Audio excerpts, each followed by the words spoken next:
Black white photo কিভাবে colour করবেন সেটি দেখাবো।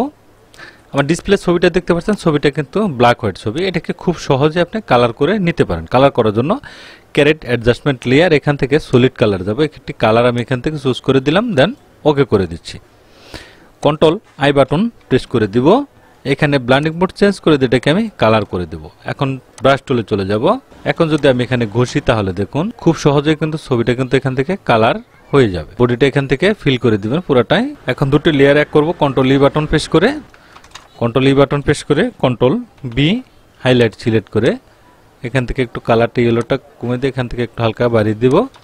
কন্ট্রোল এল বাটন প্রেস করে হালকা একটু কাপসটা এখান থেকে একটু বাড়িয়ে দিলাম, দেন ওকে। এখন দেখুন ছবির কালারটা কিন্তু এখানে কমপ্লিট হয়ে গেছে। এখন যে সাদা কালো ছবিটা ছিল সেটা কিন্তু এখানে আর বোঝা যাবে না। আপনি ব্যাকগ্রাউন্ডটা কিন্তু এখান থেকে পরিবর্তন করে নিতে পারেন। পরিবর্তন করলে কিন্তু ছবিটা আরেকটা সুন্দর দেখা যাবে। খুব সহজে আপনি সাদা কালো ছবি আপনি কালার করে নিতে পারেন। থ্যাংক ইউ গাইস, ভালো থাকবেন সবাই।